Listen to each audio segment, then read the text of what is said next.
चुनावों को लेकर बहुत ही मुस्तैदी से अपना काम कर रही है और उसी कड़ी में हर ब्लॉक में महिला कांग्रेस की मीटिंग्स हो रही हैं और जो कांग्रेस ने काम किए हैं उनको लेकर वो जनता के बीच में जा रही हैं और महिलाएं ही वो सबसे ज़्यादा एक कड़ी है जो घर घर जाके कांग्रेस की विचारधारा और जो पार्टी ने काम की है उनको हर घर तक पहुंचाती है। देखिए, मैं ये कह चुकी हूँ पहले भी, कांग्रेस महिला विरोधी नहीं है, भाजपा महिला विरोधी है। सबसे बड़ी बात आपने देखा होगा, पूरे देश में 10 सालों से केंद्र में भाजपा की सरकार है और हर जगह, चाहे वो हाथरस हो, उन्नाव हो, अंकिता भंडारी की बात आप करें, मणिपुर की बात आप करें और महिला पहलवानों की अगर बात करें, मैं पूछना चाहती हूँ, अगर आप इतने महिलाओं के हितैषी होने का आप दावा करते हैं तो उस समय भाजपा कहाँ थी? आप बताइए ना। ये जितने भी घटनाएं हुई हैं, इनमें भाजपा के बड़े बड़े नेताओं का नाम आ रहा है। बृजभूषण शरण जी, आप बताइए, कुलदीप सेंगर, अंकिता भंडारी में भाजपा के नेताओं की संलिप्तता थी। तो आप बताइए ना, वहाँ पर आप क्यों नहीं बोले? केवल कह देने भर से कि बहुत हुआ नारी परवार, अब की बार भाजपा सरकार, नारों से महिलाओं का हित नहीं होने वाला। इनकी सरकार थी, इन्होंने क्या एक्शन लिया बताओ जरा। हमारी महिला पहलवान जिन्होंने पूरे विश्व में भारत का नाम रोशन किया, तब तो इनके बड़े नेता चले गए थे। जब वो गोल्ड मेडल लेके आई थी तब तो बुलाया कि ये हमारी बेटियां हैं। जब उनके साथ अन्याय हुआ तब वो अन्याय नहीं दिखा। तो ये इनका दोगला चरित्र है, ये दोगलापन नहीं चल सकता।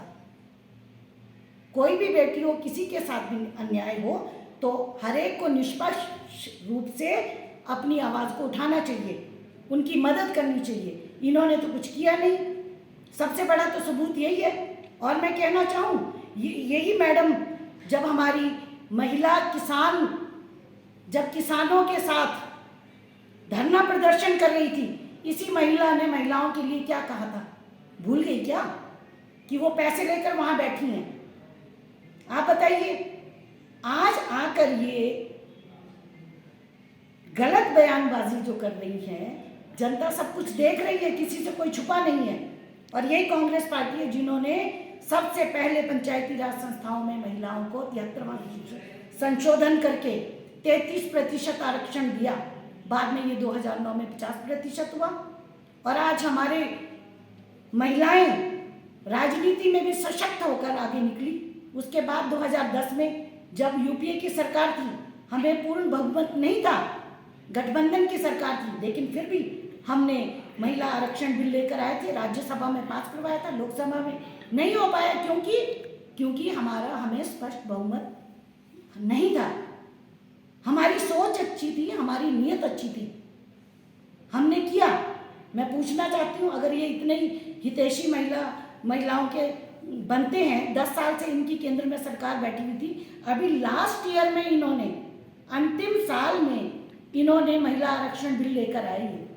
इन्हें पता है, इन्हें पता था, इनकी नीति और नीयत साफ नहीं थी। कब तो जनगणना होगी, कब परिसीमन होगा और उसके बाद कब जाके महिलाओं को आरक्षण मिलेगा।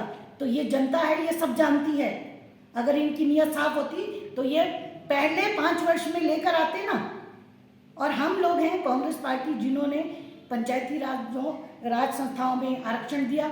और हमें बताने की ज़रूरत ही नहीं है, पहली महिला प्रधानमंत्री स्वर्गीय श्रीमती इंदिरा गांधी, पहली गवर्नर सरोजनी नायडू, पहली मुख्यमंत्री सुचेता कृपलानी, पहली राष्ट्रपति पाटिल जी, प्रतिभा पाटिल जी। तो आप बताइए, कहाँ महिलाओं को कांग्रेस पार्टी ने पीछे रखकर काम किया? हमेशा महिलाओं को अग्रिम पंक्ति में रखकर कांग्रेस ने कार्य किया है। और बताना चाहती हूँ कि कांग्रेस की महिलाएं राष्ट्रीय स्तर पर भी अध्यक्ष रह चुकी हैं। सरोजिनी नायडू जी। और हिमाचल प्रदेश की अगर मैं बात करूंगी तो 5 महिला हिमाचल प्रदेश में कांग्रेस की अध्यक्ष रही हैं। तो इसी से साबित होता है कि कांग्रेस पार्टी जो है महिलाओं को आगे ले जाने का काम करती है। ये आरोप प्रत्यारोप करने से कोई काम नहीं चलने वाला है। और आप अभी आकर इस तरह की बातें अगर आप करेंगे तो उससे कुछ नहीं होने वाला, उससे कुछ भी नहीं होने वाला। आप ज़मीनी स्तर पर आपने कभी काम नहीं किया। और मैं बताऊं, हमारी सरकार ने अभी हमें 1 साल 4 महीने हुए हैं। 1 साल 4 महीने में जो हम लोग गारंटियां लेकर आए थे, 10 गारंटी लेकर आए थे, उनमें से हमने 5 गारंटी पूरी करी। महिलाओं की सबसे बड़ी गारंटी हमने 1500 रुपये देने का वो वादा किया था, उसको निभाया हमने। और लाहौल स्पीति में हमने पहले शुरू कर दिया था। और जब यहाँ पूरे हिमाचल में उसको हमने लागू करना शुरू किया तो भाजपा को बहुत तकलीफ हुई। महिला हितैषी होने का दावा करते हैं तो क्यों गए ये मुख्य चुनाव आयुक्त के पास? मैं पूछना चाहती हूँ, क्यों जाकर इन्होंने बंद करवाया? मैं पूछती हूँ ना, आप बताइए क्यों बंद किया आपने? यही तो चीजें हैं जो साबित करती हैं कि ये महिला विरोधी हैं। और हम लोगों ने, हमारी महिलाएं हैं, किसान हैं, ज़्यादातर किसान हैं, तो हमारी बहनें गाय पालती हैं। हमने MSP दिया दूध पे, हमने वादा किया था ताकि महिलाओं, ग्रामीण महिलाओं की जो आर्थिक स्थिति है उसमें सुधार हो।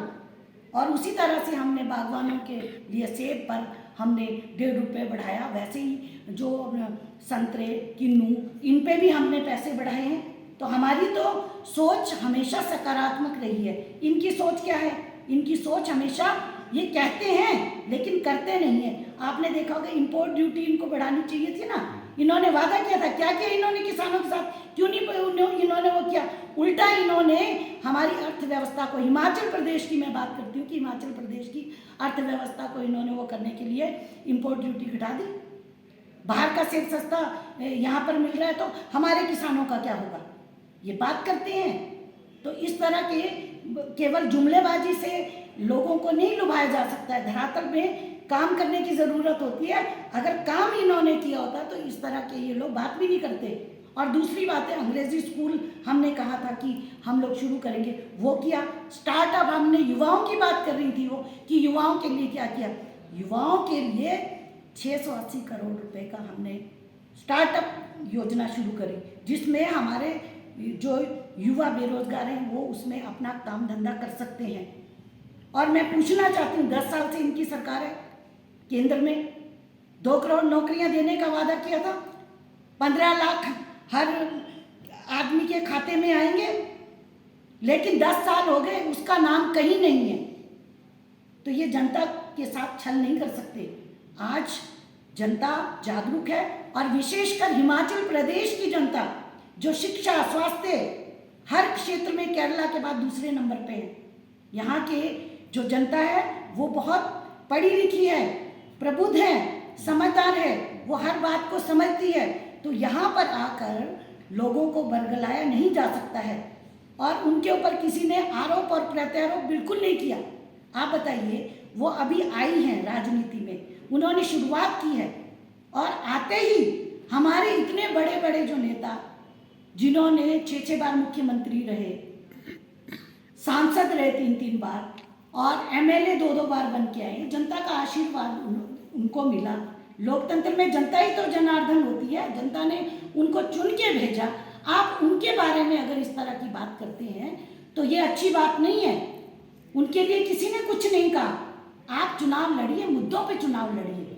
और जैसे मैं उनका देख रही थी कि मुझे धमकाया जा रहा है, मुझे डराया जा रहा है, मैं उनका इंटरव्यू देख रही थी। उन्होंने जिस तरह से हमारे माननीय सम्माननीय राष्ट्रीय हमारे नेता राहुल गांधी जी, हमारे PWD मिनिस्टर, उनको वो कहता है, वो करता है। हिमाचल प्रदेश की जनता इस तरह के संबोधन को बिल्कुल भी पसंद नहीं करती है, क्योंकि जनता ने उनको चुना है। करता है, कहता है, ये चीज़ें अच्छी बात नहीं है। आप चुनाव लड़िए, आपका स्वागत है। भारतीय जनता पार्टी ने आपको टिकट दिया है, आप अपने मुद्दों पर चुनाव लड़िए, लेकिन किसी दूसरी पार्टी के सम्मानित नेताओं के साथ इस तरह का जो आप संबोधन उनके लिए कर रही हैं, इसकी तो हम कड़े शब्दों में निंदा करते हैं। आप मुद्दे पे बात कीजिए।